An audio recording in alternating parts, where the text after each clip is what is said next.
નમસ્કાર વિદ્યાર્થી મિત્રો. ત્રયોદશ સામાજિક વિજ્ઞાન પ્રકરણ 2 ભારતનો સાંસ્કૃતિક વારસો, પરંપરાઓ, હસ્ત અને લલિત કલા. આ પ્રકરણ આપણે ભારતના સાંસ્કૃતિક વારસાની ચર્ચા કરવાની છે. સાથે સાથે આપણી જે પ્રાચીન જે પરંપરાઓ છે,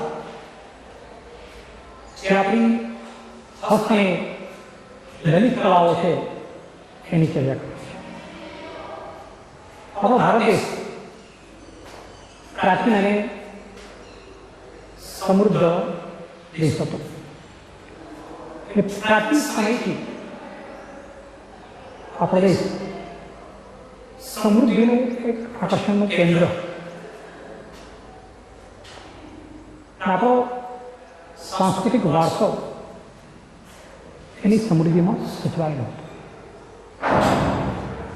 એના સાંસ્કૃતિક વારસાની અંદર બે પ્રકારો આવી શકે છે કે જૈવિક વારસો અને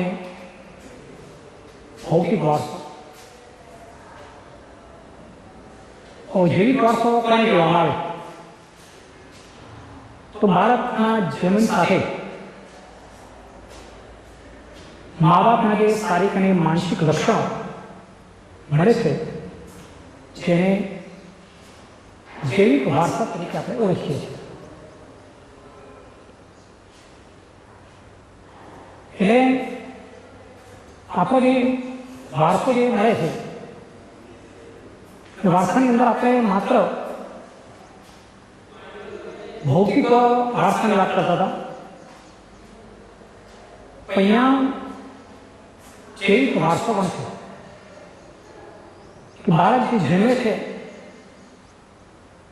બાળકના જન્મની સાથે એના માતા પિતાના શારીરિક અને માનસિક લક્ષણો એને મળે છે, જેને આપણે જૈવિક વારસા તરીકે ઓળખીએ છીએ. અને આ જે જૈવિક વારસો આપણે ઘણા બાળકોને જોઈએ છીએ, એના માતા પિતાના શારીરિક અને માનસિક લક્ષણો બાળકનું જોવા મળે છે.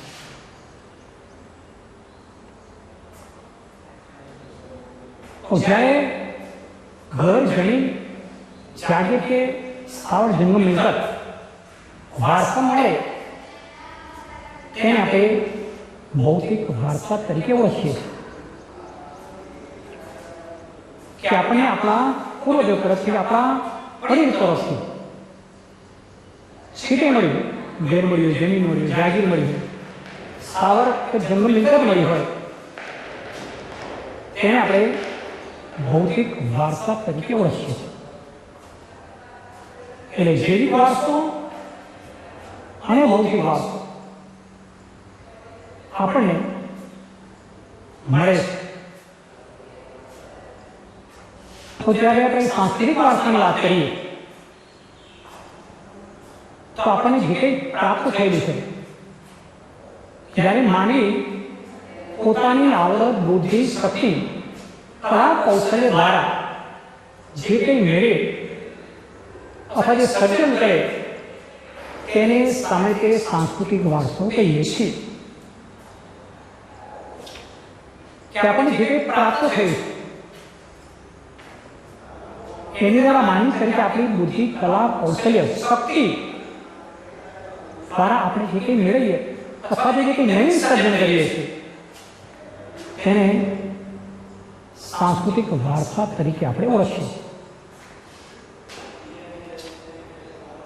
બીજું કે આપણા પૂર્વજો તરફથી આપણી જે સામાજિક જીવનશૈલીની અંદર પરંપરાઓ, રૂઢિ, માન્યતાઓ અને વિશેષ પ્રકારની જીવનશૈલીને પણ સાંસ્કૃતિક વારસા તરીકે ઓળખવામાં આવે છે.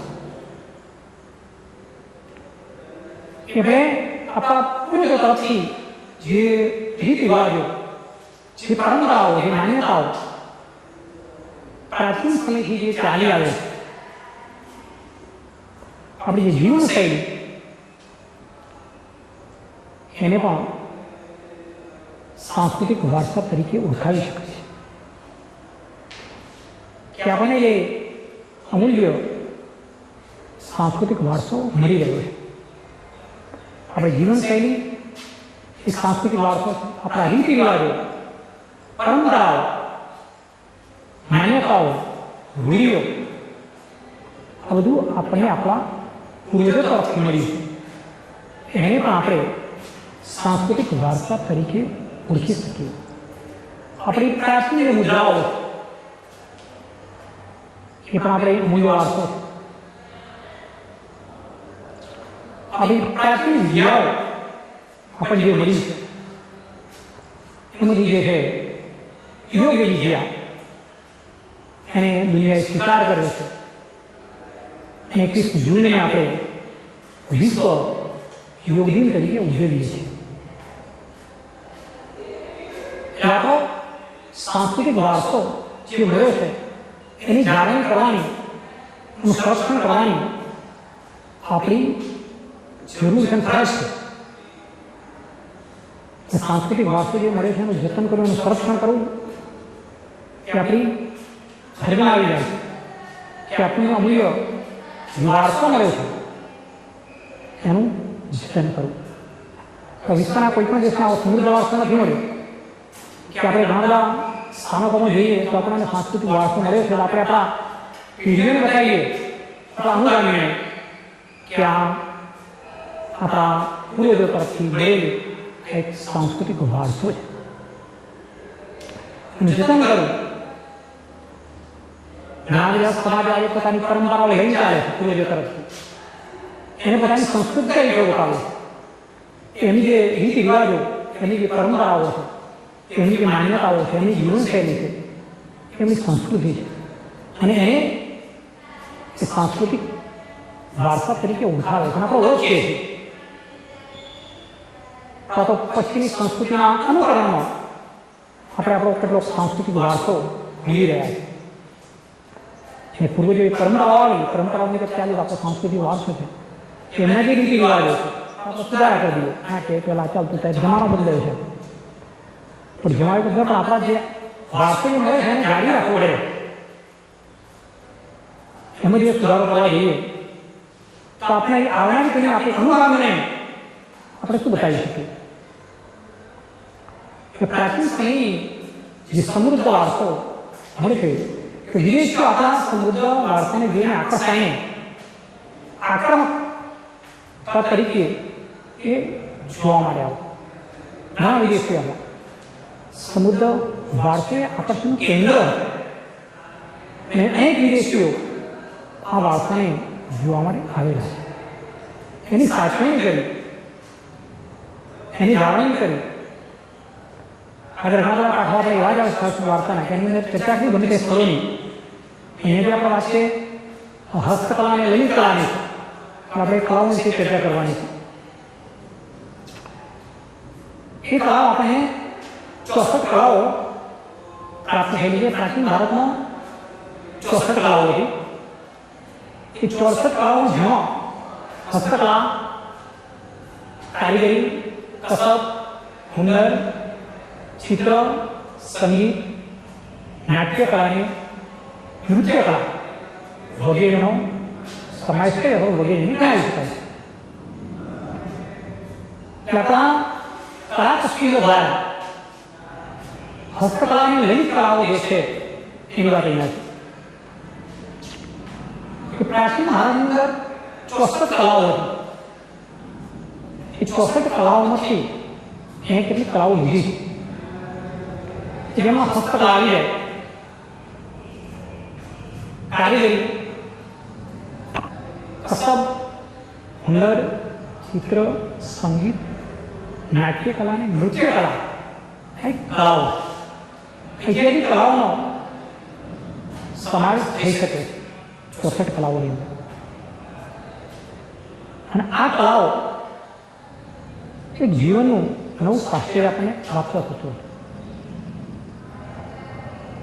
જેમ જેમ સમય બદલાતો રહ્યો આમ આપણી બધી કલાઓ ત્યારે લુપ્ત થઈ ગઈ છે. એના અવશેષોમાં આપણે જોવા મળે એના સાચો આપણે એટલે આપણો જે કલા કૌશલ્ય બુદ્ધિ શક્તિ દ્વારા આપણે જે કંઈ કલાઓ પ્રાપ્ત કરી હતી એ કલાઓનું જતન કરવું, એની જાળવણી કરવી, એ વિશિષ્ટ કલાઓ જુદા જુદા શક્તિઓ દ્વારા કારીગરો દ્વારા કરવામાં આવી છે. એના વિશે આ પાઠમાં સમગ્ર માહિતી આપેલી છે કે કલા કે પ્રાચીન સમયથી જે કલાઓ આવી છે બધી કલાઓનો આપણે અભ્યાસ કરવાનો છે અને તે સમયે જીવન સમૃદ્ધ જીવન લાગતું. આપણા જે પૂર્વજો એમની જે જીવન શૈલી હતી એ કલાઓની આધીન હતી. આવી હસ્તકલા, કારીગરી, હુનર આ બધું છે ધીરે ધીરે લુપ્ત થયું છે. તો આપણે જે વારસો મળ્યો છે એ વારસાને જાળવણી કરવી. એટલે આપણા સાંસ્કૃતિક વારસા જે પરંપરાગત જે હસ્તકલા લલિત કલાઓનો જે સંગ્રહ થયેલો છે એ કલાઓનું જતન કરવું, એ કલાની જાળવણી કરવી, જે છે એને ટકાવી રાખવું. આપણા કલા કસબીઓએ કારીગરી કરી એના વિશેના વિવિધ કલાઓ વિશે આપણે સમજવાનું છે. એટલે હવે પછીનો મુદ્દો આપણો માટી કલાનો રહેશે. તો આપણે હવે એની ચર્ચા કરીશું. આપણે આગળનો મુદ્દો જોઈએ. ભારતના કસબીઓની કરામત કે આપણા ભારતનો જે સાંસ્કૃતિક વારસાનો સૌંદર્ય પરંપરાથી જોવા મળે છે. આપણા કસબીઓને કલાકારોએ આપણા ભાતીગળ જીવને સમૃદ્ધ બનાવ્યું છે. આપણા હુનર ઉદ્યોગ, કલા કારીગરી આ ભાતીગળ સાંસ્કૃતિક વારસાને સમૃદ્ધ બનાવ્યો છે. અને આપણે સૌંદર્ય છે સાંસ્કૃતિક વારસા. તેમાં આપણે જે ભાતીગળ જીવનશૈલીની અંદર આપણા જે કસબીઓએ પોતાની કરામત દ્વારા, હુનર દ્વારા જે કલાઓ વિકસાવી છે એમાં માટીકલા, કાષ્ઠકલા, ચર્મકલા, ધાતુકલા, ચિત્રકલા, સંગીતકલા, મીણા કારીગરી, નકશીકામ, અકીકકામ, શિલ્પ, સ્થાપત્ય વગેરેનો સમાવેશ થઈ શકે છે. આ બધી હસ્તકલાઓ છે. એની અંદર પ્રથમ આપણે આજે માટીકામ એટલે માટી કલા વિશે સમજવાનું છે કે માટી કલા એટલે આપણી પ્રાચીન જે સંસ્કૃતિ એ માટી સાથે જોડાયેલી છે. માનવ જીવન અને માટી વચ્ચેનો ઘણો જ પ્રાચીન સંબંધ રહ્યો છે કે આપણું જે માનવ જીવનનું જે અસ્તિત્વ અને આપણો માટી સાથેનો સંબંધ એ પ્રાચીન સમયથી રહેલો છે. માણસની જન્મથી લઈને મરણ સુધીની યાત્રા માટી સાથે જોડાયેલી છે.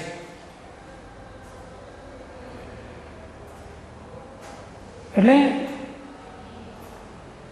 માનવ જીવન અને માટી કલા એકબીજા સાથે જોડાયેલા છે. એક ભીલી માટીની મહેક આપણા જીવન સાથે જોડાયેલી છે એમ કહીએ તો પણ ખોટું નથી. કે પ્રાચીન સમયની અંદર ધાતુની જ્યારે શોધ નથી થઈ ત્યારે આપણા જે તમામ પ્રકારના સાધનો જે હતા એ માટીમાંથી બનાવેલા હતા. એટલે ધાતુની શોધ ન થઈ એ સમયે આપણે માટીના વાસણ માટીના રમકડાનો ઉપયોગ કરતા. એની અંદર રસોઈના વાસણો પણ માટીના. એમાં જોવા જઈએ તો આપણા રમકડા, કુલડી, કોળિયા, હાંડલા, અનાજ ભરવાની કોઠી, આ બધું માટીના વાસણો.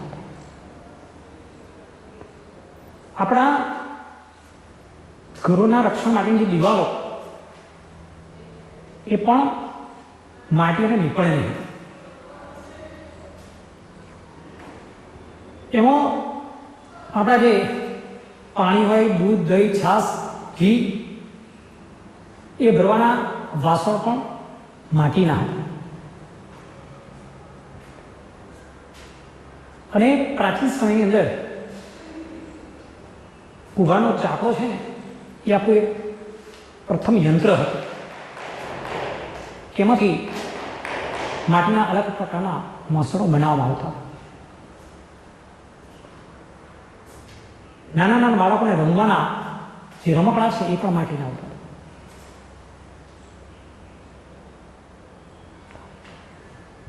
આપણા જે રસોઈના જે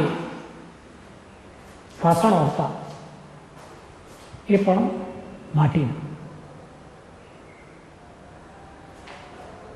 પાણી ભરવાના સાધનો પણ આપણા માટીના હતા.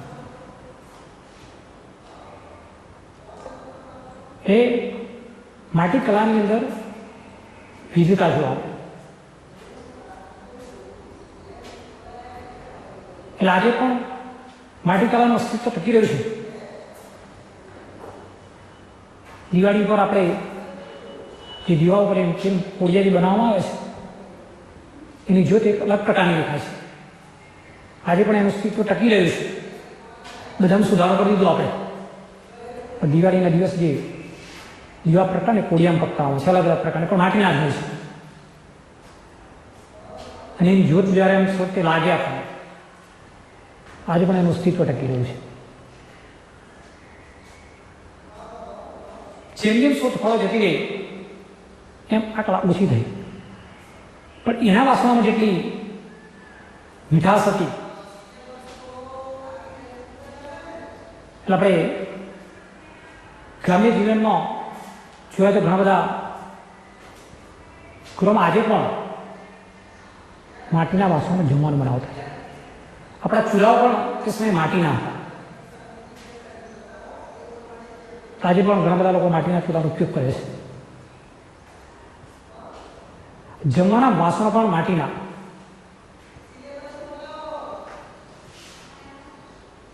પાણી ભરવાના જે માટલા આપણે કહેવામાં આવે છે,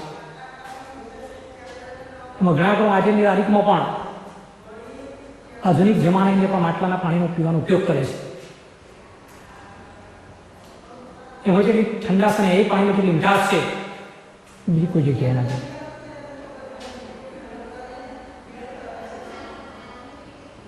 પ્રાચીન ગૃહોની અંદર આપણે જે ઘરના જે તળિયા હોય એ પણ માટીના લીપણથી એને લીપવામાં આવતા, ઓકળીઓ પાડી પાડી. એટલે એક માટી કલા તે સમયે ખૂબ જ જાણીતી હતી. એટલે આજે માટી કલા માટે જોવા જઈએ તો લોથલ, મોહેંજો-દડો તથા હડપ્પન સંસ્કૃતિના સમયના માટીના લાલ રંગના પવાલ, બરણી, રકાબી વગેરે વાસણો મળી આવ્યા છે. લોથલ, મોહેંજો-દડો અને હડપ્પા સંસ્કૃતિના જે સમયના માટીના લાલ રંગના વાસણો પણ આપણને મળી આવ્યા છે. એટલે હાલમાં પણ ઘણી જગ્યાએ આજની તારીખમાં પણ માટીના વાસણનો જે ઉપયોગ થાય છે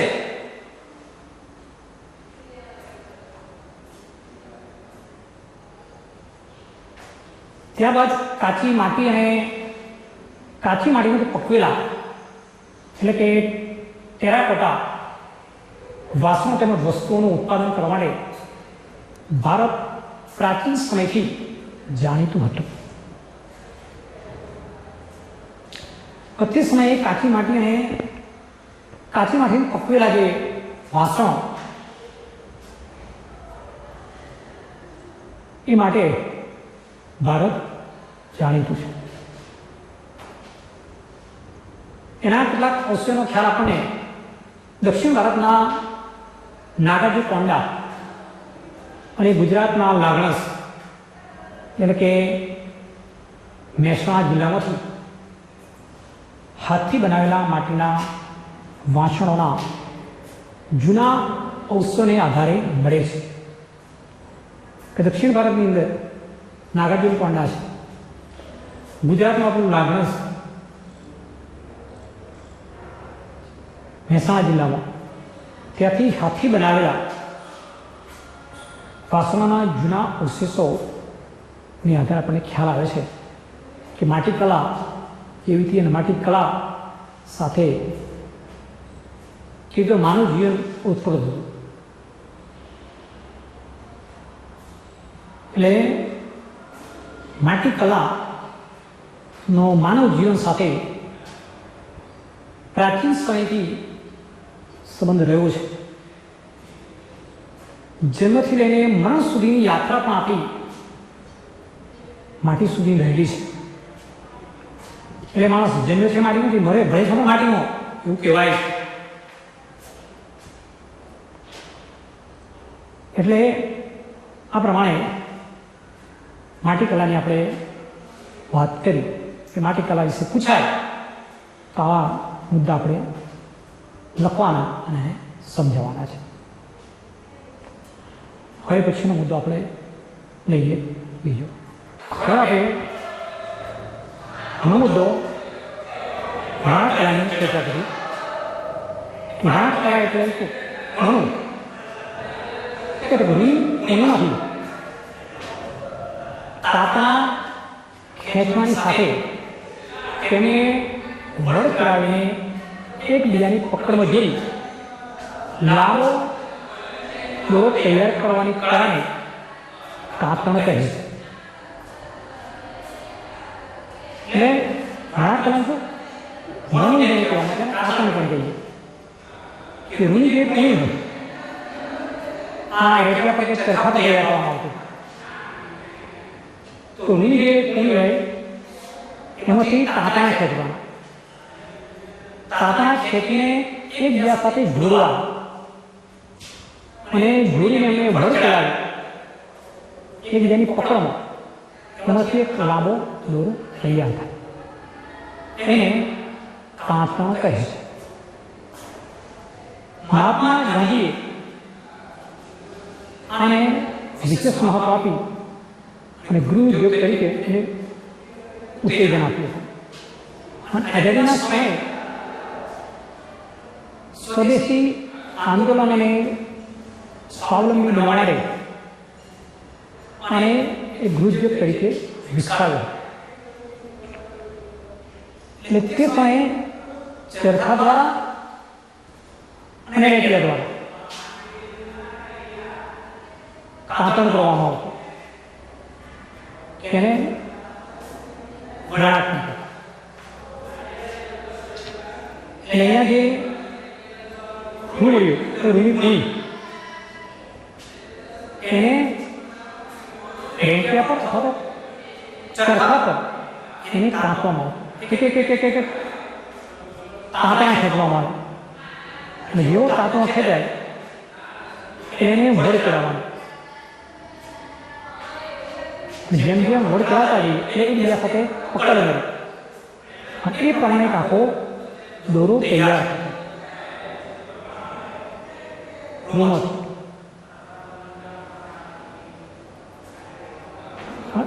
આ પ્રમાણે વણાટ કલા એ આપણા સ્વદેશી આંદોલનને સ્વાવલંબન માટે ખૂબ જ અસરકારક નથી. એટલે આ થઈ આપણી વણાટ કલા. અને ત્યાર પછી છે હાથ વણાટ. हाथ वणाट क्षेत्रे भारत प्राचीन समय की वस्त्र विद्या क्षेत्रे जाણીતી છે. प्राचीन समय की આપણો જે ભારત છે એ વસ્ત્ર વિદ્યા માટે જાણીતું છે. વસ્ત્ર વિદ્યા હાથ વણાટ. प्राचीन સમયમાં હાથથી ઘણા વસ્ત્રોનો આપણે ઉપયોગ કરતા. આ કલા ઘણી પ્રાચીન છે અને જે વણાટ કામ જે થતું હાથ વણાટ એમાં આપણે જોઈએ તો જાપાની મલમલ એ આખો કાંટો દિવાસીની પેટીમાં સમાઈ જાય અથવા તો વીટીમાંથી પસાર થઈ જાય. આપણું હાથ કલા. એટલે આપણા કલાકસ્તીઓએ આ રીતે આ કલાને વિસ્તારી એમાંથી હાથ વણાટ ઉદ્યોગ વિકાસ થયો. એટલે આ હાથ વણાટ કલા ઢાકાની મલમલની વાત કરી તે સહિત કાશ્મીરની અંદર ભારતમાં બનતા ગાલીચા, પાટણના પટોળા, કાજીવરમ તેમજ બનારસી સાડીઓ, રાજસ્થાની બાંધણી જેવા હાથ વણાટના બેનું નમૂના એ ભારતની આગવી ઓળખ. તે સમયે ઢાકાની મલમલ પ્રખ્યાત હતું એમ. મલમલ એવું કે આપણી પાસે નાની દિવાસીની અંદર એનો કાંતો વાળીની અંદર મૂકી દો અથવા આપણી વીટી હોય એ વીટીમાંથી આખો તાકો પસાર થઈ જાય. એટલું જૂનું મલમલ. કાશ્મીરની અંદર વાત કરી કે ગાલીચાઓ, પાટણના પટોળા, કાંજીવરમ, રાજસ્થાની બાંધણી, બનારસી સાડીઓ એ હાથ વણાટના ભારતમાં ઉત્પન્ન બે નમૂના એ ભારતની આગવી ઓળખ છે. સિદ્ધરાજ જયસિંહના સમયની અંદર ભારતમાં આ કલાકારોને એટલે કે સાડીઓને ભારતમાં વસાવવામાં આવ્યા અને ઉદ્યોગ એ પ્રમાણે વિકાસ પામ્યો. અને એ સમયના આ કારીગરોએ છે વણાટ કામ કર્યું એટલે સિદ્ધાર્થ જયસિંહને જે પાટણમાં લઈ મૂક્યા અને એમણે જે વણાટ કળા દ્વારા જે પટોળા તૈયાર કર્યા એ પાટણના પટોળા જગતભરમાં વિખ્યાત બન્યા. પાટણના હુનર આશરે 850 વર્ષ કરતા પણ પ્રાચીન હોવાનું ન્યાય છે. 850 વર્ષ જૂના હુનર કે પાટણના પટોળા એ જગ વિખ્યાત બન્યા. સિદ્ધરાજ જયસિંહે એના રાજ્યની અંદર આ કારીગરોને વસાવ્યા. એ પાટણના પટોળા જગતભરની અંદર પ્રખ્યાત બન્યા. પાટણમાં બનતા દેશી વસ્ત્ર એટલે કે બીવડ એક એટલે કે વણાટ જેને પટોળા તરીકે ઓળખવામાં આવે છે.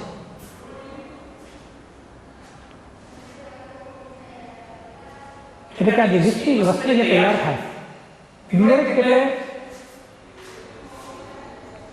બંને બાજુ પહેરી શકાય એવા પટોળા એની વાત એ પ્રમાણે હતી કે એને બંને બાજુ પહેરી શકાતું. રેશમી વસ્ત્ર બીવડ એટલે એક વણાટ એને આપણે પટોળા તરીકે ઓળખતા. અને પટોળાની ભાત એવી હતી કે બંને બાજુ એને પહેરી શકાય અને ભાત પટો બને એવું ભાત એની એવી રીતે રેશમાઈ બીજી કહેવત છે કે પડી પટોળે ભાત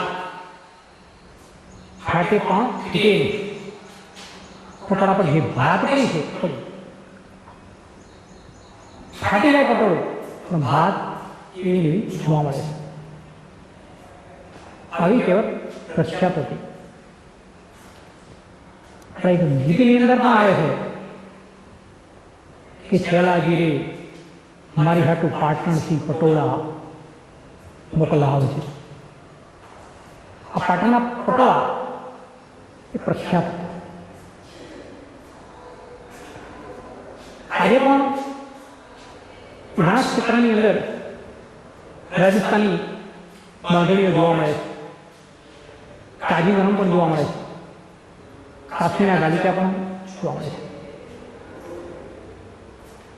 એટલે હાથ વણાટ કળા એ આપણી સાંસ્કૃતિક વારસાનો બે નમૂનો કહી શકાય. એટલે આપણા હુનર ઉદ્યોગની અંદર આપણા કલાકર્મીઓએ આ કલાને વિકસાવી હતી. પરંતુ આ કલા આજે મર્યાદિત લોકો સુધી સીમિત રહી છે. બધા એનું અત્યારે વણાટ કામ નથી કરતા. ઓછી એક કલા લુપ્ત થઈ રહી છે. બાકી મર્યાદિત લોકો સુધી આ કલા સીમિત રહી છે.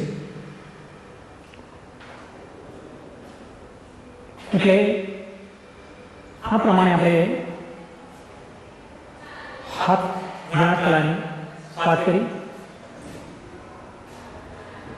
એ મુજબ એના જે મુદ્દા તૈયાર કરવાના એના વિશે લખવાનું છે. હવે મુદ્દો આપણે ભરત ગૂંથણનો લઈએ. હવે લઈએ ભરત ગૂંથણ. હડપ્પાને મોહેંજો-દડોના ઉત્ખનન દરમિયાન જે મળેલી મૂર્તિઓ અને પૂતળાના વસ્ત્રો પર ભરત ગૂંથણ કામ જોવા મળે છે. એટલે પ્રાચીન સમયની અંદર હડપ્પાને મોહેંજો-દડો આ બે સ્થળોનું ઉત્ખનન કરવામાં આવ્યું કે ઉત્ખનન દરમિયાન મળેલી મૂર્તિઓ અને પૂતળાના વસ્ત્રો પર ભરત ગૂંથણ કામ જોવા મળે છે. તે સમયે પુરુષો, સ્ત્રીઓ અને બાળકના વસ્ત્રો પર પણ ભરતકામ જોવા મળતું. એટલે ભરત ગૂંથણ કલા એ પ્રાચીન કલા છે. એ તે સમયની સ્ત્રીઓનો એક ગૃહ ઉદ્યોગ ખોટો એમ કહી શકાય. એ સમયે પ્રાચીન સમયની અંદર આપણા વસ્ત્રો પર પ્રેરિત ભરત ગૂંથણ કરવામાં આવતું હતું. એમાં એ સમયે સિંધુ સંસ્કૃતિના સમયે સિંધ, સૌરાષ્ટ્ર અને કચ્છના સ્ત્રી પુરુષના વસ્ત્રો પર ભરતકામ થયેલું જોવા મળે છે. કશ્મીરનું પણ ભરતકામ જાણીતું છે. કે પ્રાચીન સિંધ સંસ્કૃતિ જે વાત કરી તે સમયે સિંધ, સૌરાષ્ટ્ર અને કચ્છના જે સ્ત્રી પુરુષના વસ્ત્રો પર એના પર પણ ભરતકામ જોવા મળે છે. કશ્મીરનું ભરતકામ પણ જાણીતું છે.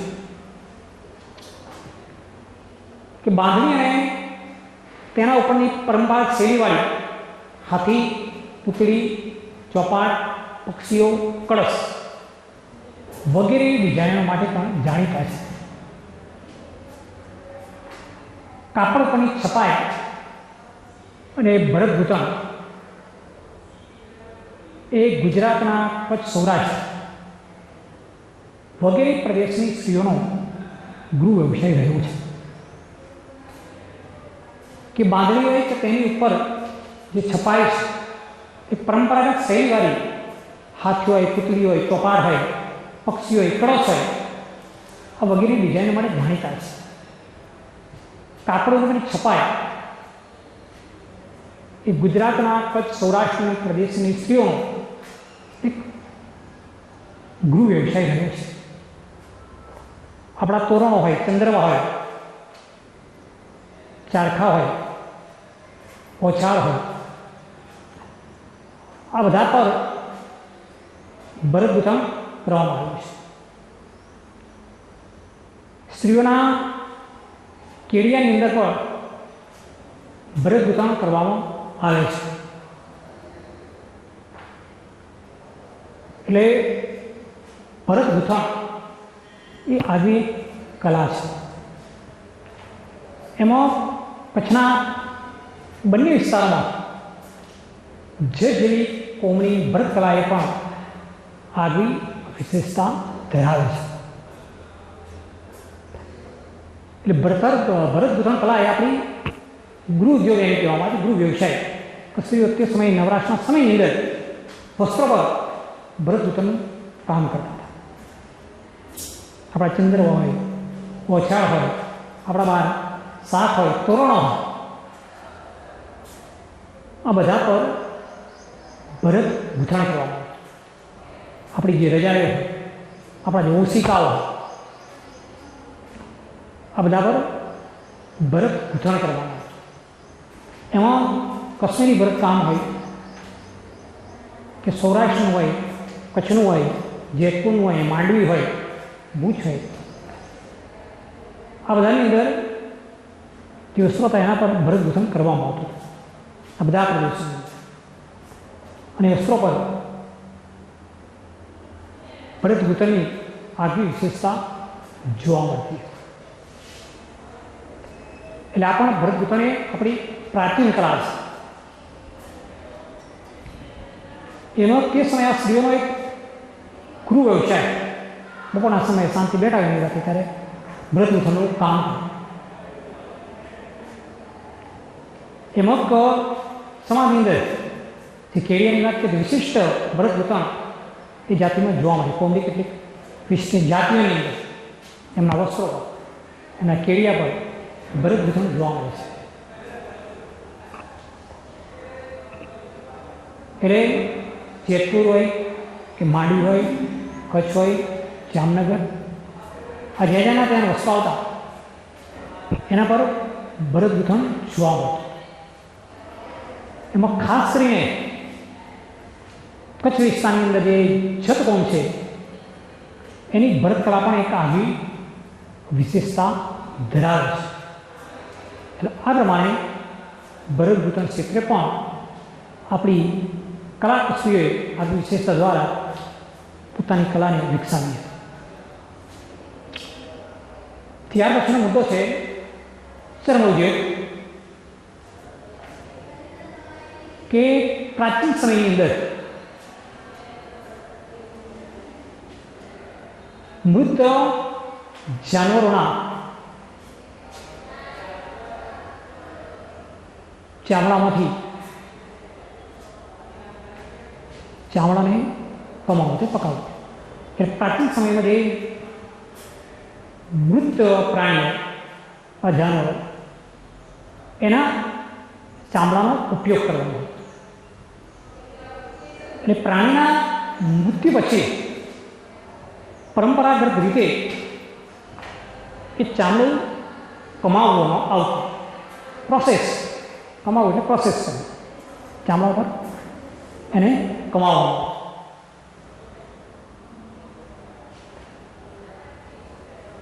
એમાંથી ચામડાની વિવિધ વસ્તુઓ બનાવવાની.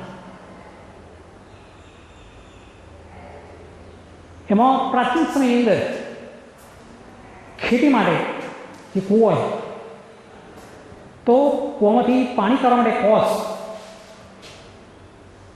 પખાલ, મસક આ બધું બનાવવાનું. પછી આપણા પગરખા, પટ્ટા, પાકી આ વગેરે પણ ચામડામાં. આપણા સંગીતના સાધનો ઢોલ, નગારા, ત્રાંસક આ બધા જે સંગીતના સાધનો હતા એ પણ ચામડામાંથી બનાવવામાં આવતા. પછી પાલતુ પ્રાણીઓને બાંધવા તેને પટ્ટા, ઊંટ, ઘોડા, હાથી જેવા પ્રાણીઓ માટે સાજ, લગામ, પલાણ એ પણ ચામડામાંથી બનાવવામાં આવતા. એટલે આપણા જે પગરખા હોય એ પણ ચામડામાંથી બનાવવામાં આવતા. એટલે આમ ચર્મ ઉદ્યોગ પણ તે સમયે ખૂબ જ વિકાસ પામે છે. આપણે જે પટ્ટા પહેરીએ છીએ, આપણા પાકીટ જે રાખતા હોય, આપણા પાલતુ પ્રાણીના પટ્ટા એ બધા ચામડામાંથી બનાવવામાં આવતા. એમાં ખાસ કરીને આપણી જે પગરખાની અંદર મોજડીઓ, રજવાડી મોજડી ત્યાંમાંથી એ પણ ચામડામાંથી બનાવવામાં આવતી હતી. એટલે આ પ્રમાણે ચર્મ ઉદ્યોગ પણ એક ખૂબ જ વિકસિત ઉદ્યોગ રહ્યો હતો. અને ચામડામાંથી બધા સાધનો બનાવવા હતા. યુદ્ધ દરમિયાન જે ઢાલ હોય એ ઢાલ જે કવર એ પણ ચામડાનું બનાવવામાં આવતું. એટલે ઢાલ પર ચામડાની. એટલે આ પ્રમાણે ચર્મ ઉદ્યોગનો પણ ખૂબ જ એ સમયે વિકાસ થયો હતો. એટલે આપણે ચર્મ ઉદ્યોગની પણ વાત કરી. એટલે આજે આપણે એટલા સુધી રાખીશું. એના જે કંઈ પીડીએફ આપવામાં આવે એ તમારે વાંચવાની તૈયારી કરવાની, સાથે સાથે લેખનની પણ તૈયારી રાખવાની. જે કંઈ મુદ્દા છે એને આપણે યોગ્ય રીતે તૈયાર કરવાના. આજે આપણે આટલે સુધી રાખીશું. પછીના મુદ્દાની ચર્ચા હોય પછીના ક્લાસમાં કરીશું. અસ્તુ.